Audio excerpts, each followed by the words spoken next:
Assalamualaikum warahmatullahi wabarakatuh. Kami dari kelompok 9 yang beranggotakan Siti Aisyah Rohana, Dewi Ramadhani Putri, dan Anissa Amelia Rahmah akan mempresentasikan fenomena kebangkitan kembali Tarik Tasrik.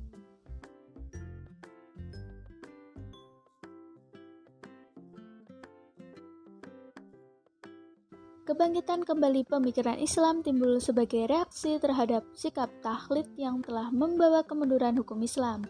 Muncullah gerakan-gerakan baru di antara gerakan-gerakan para ahli hukum yang menyarankan kembali kepada Al-Quran dan As-Sunnah.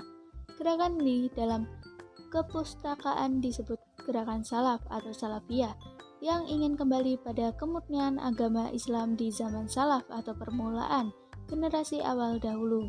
Sebagai reaksi terhadap sikap takhlid di atas, sesungguhnya pada periode kemunduran itu sendiri telah muncul beberapa ahli yang ingin tetap melakukan ijtihad. Meskipun pada periode tertentu, apa yang kita kenal dengan masa takhlid, ijtihad tidak diperbolehkan, tetapi pada masa periode tertentu pula kebangkitan atau pembaruan ijtihad mulai dibuka kembali.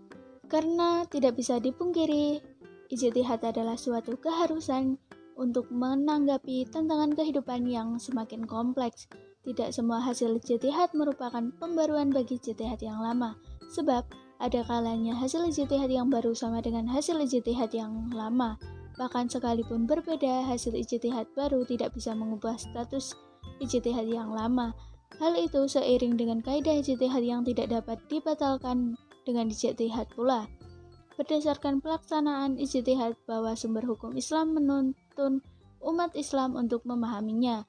Adapun sumber hukum Islam yang disepakati jumhur ulama adalah Al-Quran, hadis, ijma, dan qiyas. Selain itu, fenomena-fenomena yang muncul pada akhir abad ke-13 Hijriah merupakan suatu wujud kesadaran dari kebangkitan hukum Islam. Bagi mayoritas pengamat, sejarah kebangkitan dunia Islam pada umumnya dan hukum Islam khususnya terjadi karena dampak barat. Mereka memandang Islam sebagai suatu masa yang semi mati yang menerima pukulan-pukulan yang destruktif atau pengaruh-pengaruh yang formatif dari barat. Fase kebangkitan kembali ini merupakan fase peluasan pengaruh barat dalam dunia Islam akibat kekalahan-kekalahan dalam lapangan politik yang kemudian diikuti dengan bentuk-bentuk benturan agama dan intelektual melalui berbagai saluran yang beraneka ragam tingkat kelangsungan dan intensitasnya. Periode kebangkitan ini berlangsung mulai sejak abad ke-19 yang merupakan kebangkitan kembali umat Islam terhadap periode sebelumnya. Periode ini ditandai dengan gerakan pembaruan pemikiran yang kembali kepada kemurnian ajaran Islam.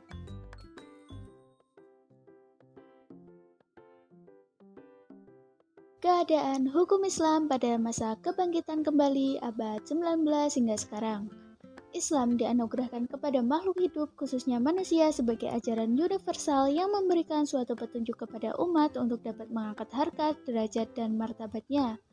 Dan salah satu cara yang harus dilakukan adalah melalui penelaahan ilmu pengetahuan.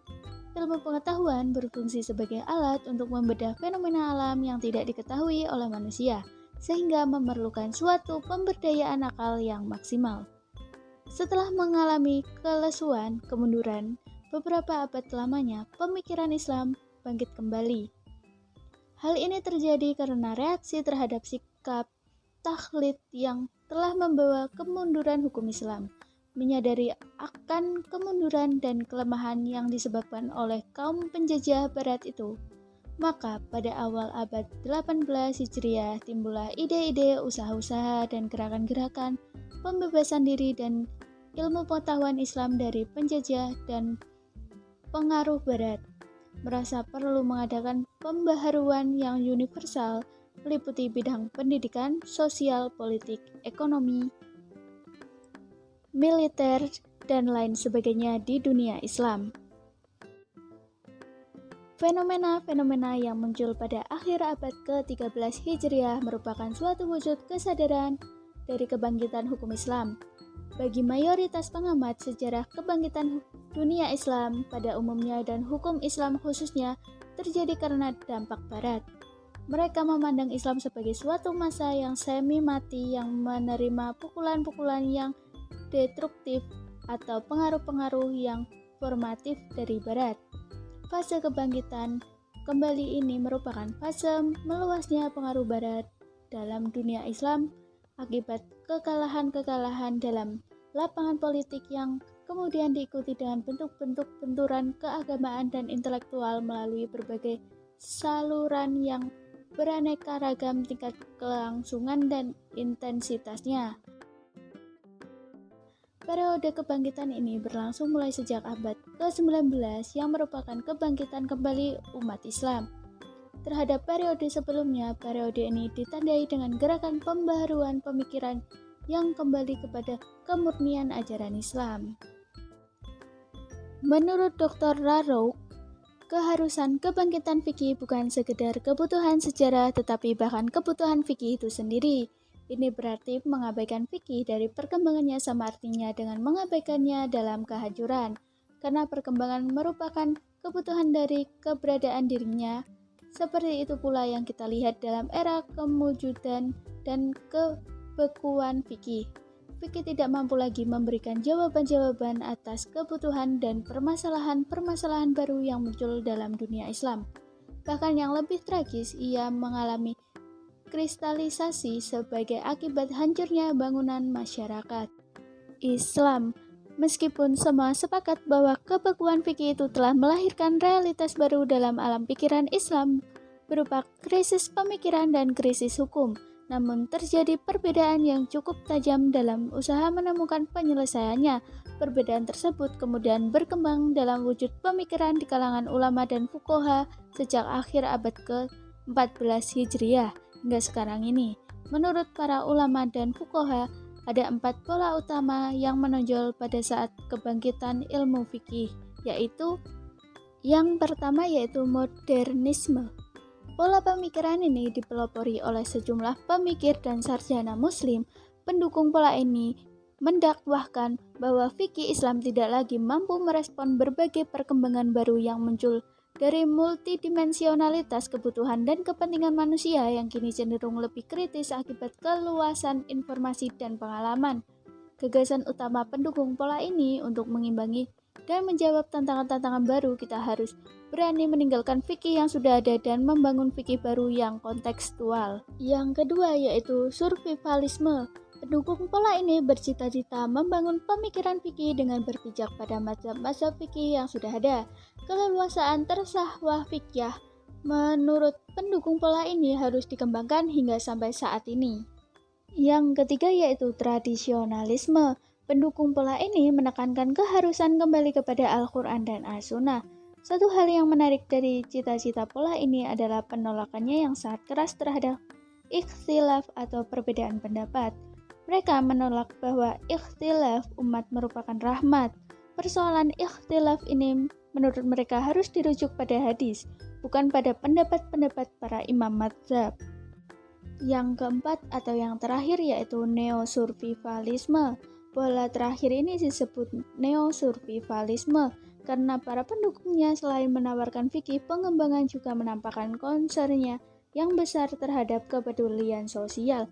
Karenanya dalam banyak hal mereka mengajukan suatu pendekatan transformatif dalam memahami fikih dan upaya mencari relevansinya dengan persoalan-persoalan kekinian. Untuk submateri yang kedua yaitu indikasi kebangkitan fikih pada zaman ini dapat dilihat dari dua aspek. Yang pertama, pembahasan fikih Islam, yang kedua, kodifikasi hukum Islam. Untuk yang pertama, pembahasan fikih Islam bermulanya zaman ini pada akhir tahun ke-13 Hijriah ketika zaman pemerintahan kerajaan Utsmaniyah. Pada ketika itu, kerajaan Utsmaniyah telah menggunakan fikih sebagai satu undang-undang dan dijadikan dalam bentuk akta dan amandemen. Para hakim menggunakannya sebagai rujukan di dalam menjalankan proses penghakiman. Ia dijadikan sebagai ganti kepada kaidah lama, yaitu dengan merujuk kepada kitab-kitab fikih di dalam mazhab yang satu. Tugas ini diberikan kepada segolongan ulama besar, diketahui oleh Menteri Keadilan untuk membentuk satu undang-undang dalam urusan peradaban. Pada mukadimah kitab ini dimulakan dengan pasal permulaan mengandungi sejumlah kaidah-kaidah kuliah berjumlah 77 kaidah. Kemudian berlaku banyak perubahan pada undang-undang tersebut dan ada juga yang dibuang dan digantikan dengan undang-undang lain pada tahun 1880 Masehi. Pada zaman ini, para ulama memberikan perhatian yang sangat besar terhadap fikih Islam, baik dengan cara menulis buku ataupun mengkaji, sehingga fikih Islam mengembalikan kegemilangannya melalui tangan para ulama, menjauhi metode yang rumit dan menyusahkan. Menggunakan konsep ilmiah dengan kajian yang mendalam dan terfokus atau Rasyid Hasan Khalid, apabila kita ingin menuliskan beberapa indikasi kebangkitan fikih Islam pada zaman ini dari aspek sistem kajian dan penulisan, dapat dirincikan sebagai berikut. Yang pertama, memberikan perhatian khusus terhadap kajian mazhab-mazhab dan pendapat-pendapat fikih yang sudah diakui tanpa ada perlakuan khusus antara satu mazhab dengan mazhab yang lain. Yang kedua, memberikan perhatian khusus terhadap kajian fikih tematik. Pada zaman ini, kajian fikih sudah beralih pada kitab fikih klasik yang tidak memuat rumus dan kejumudan. Yang ketiga, memberikan perhatian khusus terhadap fikih komparasi. Pada masa ini, para peneliti fikih lebih fokus ke kajian fikih komparasi. Metode ini memiliki kelebihan, yakni dapat memunculkan teori-teori umum dalam fikih Islam dan teori baru terhadap teori akad, kepemilikan, harta, dan pendayagunaan hak yang tidak proporsional, serta yang lainnya yang dapat kita lihat dari hasil karya ilmiah. Yang keempat, mendirikan lembaga-lembaga kajian ilmiah dan menerbitkan ensiklopedia fikih. Di antara indikasi kebangkitan fikih pada zaman ini adalah didirikannya beberapa lembaga kajian di berbagai negeri Islam dan terbitnya beberapa ensiklopedia fikih. Untuk yang kedua, kodifikasi hukum fikih. Kodifikasi adalah upaya mengumpulkan beberapa masalah fikih dalam satu bab dalam bentuk butiran bernomor, dan jika ada setiap masalah akan dirujuk kepada materi yang sudah disusun dan pendapat ini akan menjadi putus dalam menyelesaikan perselisihan. Tujuan dari kodifikasi adalah untuk merealisasikan dua tujuan sebagai berikut. Yang pertama, menyatukan semua hukum dalam setiap masalah yang memiliki kemiripan sehingga tidak terjadi tumpang tindih. Contohnya, para hakim tidak boleh memberikan keputusan di luar undang-undang yang telah ditetapkan untuk menghindari keputusan yang kontradiktif. Yang kedua, memudahkan para hakim untuk merujuk semua hukum fikih dengan susunan yang sistematik. Menurut seseorang orientalis Inggris moderat, W. Montgomery, bahwa beberapa bagian dari fikih telah disusun dalam bentuk undang-undang sejak dari masa Nabi Muhammad SAW masih hidup.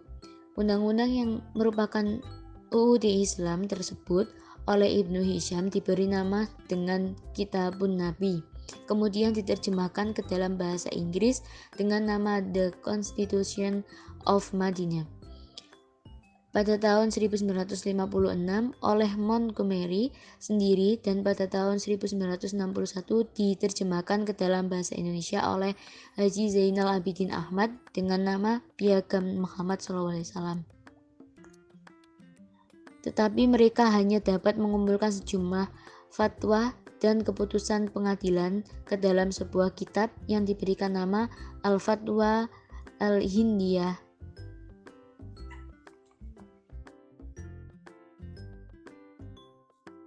Tokoh-tokoh pada masa kebangkitan kembali pada abad ke-19 sampai dengan sekarang. Sebagai reaksi terhadap sikap taklid, sesungguhnya pada periode kemunduran telah muncul beberapa ahli yang ingin tetap melakukan ijtihad untuk menampung dan mengatasi persoalan-persoalan dan perkembangan masyarakat. Dengan ijtihad, Islam menjadi luas, dinamis, fleksibel sesuai dengan dinamika zaman. Dengan ijtihad pula, syariat Islam menjadi tidak bisu dalam menghadapi problematika kehidupan yang kian kompleks. Ijtihad merupakan upaya untuk menggali suatu hukum yang sudah ada pada zaman Rasulullah Shallallahu Alaihi Wasallam hingga dalam perkembangannya. Ijtihad dilakukan oleh para sahabat, tabi'in, serta masa-masa selanjutnya sampai sekarang ini. Meskipun pada periode tertentu apa yang kita kenal dengan masa taklid, ijtihad tidak diperbolehkan, tetapi pada masa periode tertentu, masa kebangkitan atau pembaharuan, ijtihad mulai dibuka kembali. Adapun mujtahid itu ialah ahli fikih yang menghabiskan atau mengerahkan seluruh kemampuannya untuk memperoleh prasangkaan kuat terhadap suatu hukum agama. Pada abad ke-14 telah timbul seorang mujtahid besar yang menghembuskan udara baru dan segar dalam dunia pemikiran agama dan hukum. Namanya Ibnu Taimiyah dan muridnya Ibnu Qayyim al-Jauziyah. Kemudian banyak tokoh-tokoh yang mengikuti jejak para pendahulunya untuk membangkitkan kembali semangat ijtihad dan menolak taklid. Di antaranya yakni Muhammad ibnu Abdul Wahhab adalah seorang fikih yang bermadzhab Hambali, belajar agama ke Basrah, Baghdad, Kurdistan, Namdan, dan Isfahan. Ia berpendapat bahwa umat Islam harus kembali seperti yang dianut dan diamalkan Rasulullah, sahabat, dan tabi'in. Sumber ajaran hanya Al-Quran dan hadis, dan untuk memahaminya memakai ijtihad. Upaya dan pemurnian yang dilakukan oleh kelompok ini seringkali disebut dengan gerakan Wahabi. Selanjutnya, Syed Ahmad Syahid lahir pada tahun 1786 di Rai Bareli, suatu tempat yang terletak di dekat Lucknow. Ajaran Syed Ahmad Syahid mengenai tauhid mengandung hal-hal berikut, yakni yang boleh disembah hanya Tuhan secara langsung tanpa perantara dan tanpa upacara yang berlebih-lebihan. Yang kedua, kepada makhluk tidak boleh diberikan sifat-sifat Tuhan. Malaikat, roh, wali, dan lain-lain tidak mempunyai kekuasaan apa-apa untuk menolong manusia dalam mengatasi kesulitannya. Yang ketiga, sunnah atau tradisi yang diterima hanyalah sunnah Nabi dan sunnah yang timbul di zaman Khalifah yang 4. Syed Ahmad Syahid juga menentang taklid pada pendapat ulama, termasuk di dalamnya pendapat keempat imam besar. Tokoh yang ketiga yakni Muhammad Abduh lahir di suatu desa di Mesir Hilir, di desa di mana tidak dapat diketahui dengan pasti karena ibu bapaknya adalah orang desa biasa yang tidak mementingkan tanggal dan tempat tanggal lahir anak-anaknya. Tahun 1849 adalah tahun yang umum dipakai sebagai tanggal lahirnya. Muhammad Abduh berpendapat sebab yang membawa kemunduran fikih Islam adalah faham jumud yang terdapat di kalangan umat Islam. Karena dipengaruhi faham jumud, umat Islam tidak menghendaki dan menerima perubahan. Muhammad Abduh dengan keras mengkritik ulama-ulama yang menimbulkan faham taklid. Sikap ulama ini membuat umat Islam berhenti berpikir dan akal mereka berkarat. Sikap umat Islam yang berpegang teguh pada pendapat ulama klasik dipandang berlainan betul dengan sikap umat Islam dahulu. Al-Quran dan hadis melarang umat Islam bersifat taklid.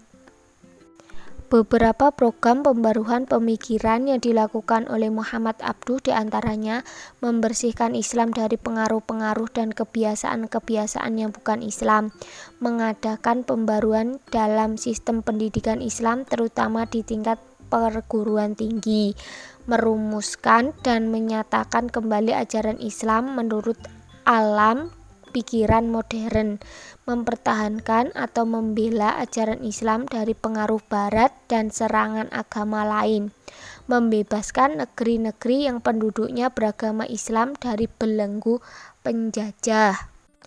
Tokoh yang terakhir yakni Syekh Muhammad As-Sirhindi. Dia bernama Ahmad bin Abdul Ahad bin Zainal Abidin As-Sirhindi. Nasabnya bersambung pada Umar bin Khattab. Dilahirkan pada malam Jumat tanggal 14 Syawal tahun 971 Hijriah bertepatan dengan tahun 1563 Masehi di kota Sirhindi di negeri India. Kedua orang tuanya memberikan nama Syekh Ahmad.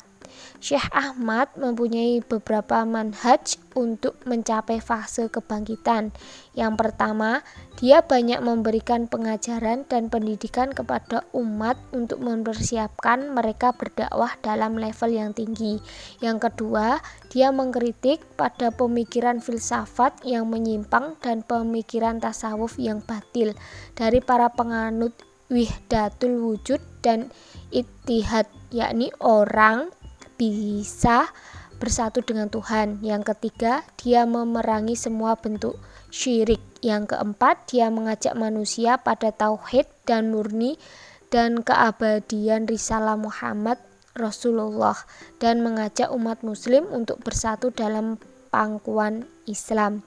Yang kelima, dia menentang kalangan Syiah di lingkungan istana pada masa Nuruddin Janggair bin Raja Akbar dan mengangkat panji-panji ahli sunnah dengan terang-terangan. Selanjutnya, dia memperhatikan para pemimpin yang tampak perilaku agamis dari mereka dan ada gelora cinta pada kebaikan. Yang terakhir, Imam As-Sirhindi mendekati raja dan menjadi orang terdekatnya dan dia tidak membiarkan orang-orang jahat berada bersamanya. Hukum Islam mengalami periode perkembangan-perkembangan yang salah satunya adalah disebut dengan periode kebangkitan yang dimulai pada bagian kedua abad ke-19 sampai dengan saat ini. Dan tokoh sentralnya adalah Jalaluddin Al-Afghani dan Muhammad Abduh. Pemikiran-pemikiran kedua tokoh ini sangat dipengaruhi oleh pemikiran Ibnu Taimiyah. Ciri pertama dari perkembangan hukum Islam pada periode ini adalah adanya ajakan untuk mendirikan pan-Islamisme dan melakukan perubahan menyeluruh terhadap dunia Islam khususnya di bidang pendayagunaan akal atas Al-Quran dan Sunnah dan sekaligus melepas ikatan dari belenggu mazhab. Bermazhab adalah sesuatu yang biasa, akan tetapi kefanatikan yang berlebihan terhadap mazhab adalah sesuatu yang binasa dan membinasakan. Kedua adalah pendekatan hukum Islam melalui perbandingan mazhab baik mazhab Syafi'i, Maliki, Hanafi maupun Hambali ditambah dengan mazhab Syiah. Perbandingan bahkan dilakukan dengan sistem hukum barat dan hukum-hukum lainnya. Ketiga ditandai dengan perhatian yang cukup besar dari dunia Eropa dan Barat pada umumnya untuk mempelajari hukum Islam, sehingga mereka menjadikan hukum Islam sebagai mata kuliah resmi di fakultas-fakultas hukum. Keempat, dari perkembangan hukum Islam ini adalah adanya kecenderungan pada negeri-negeri berpenduduk muslim untuk kembali kepada hukum Islam seperti yang terlihat di Timur Tengah dan Asia Tenggara. Kalaupun negaranya tidak negara Islam, akan tetapi hukum yang diterapkan di dalamnya adalah hukum Islam. Sekian presentasi dari kelompok kami. Kurang lebihnya mohon maaf. Wassalamualaikum warahmatullahi wabarakatuh.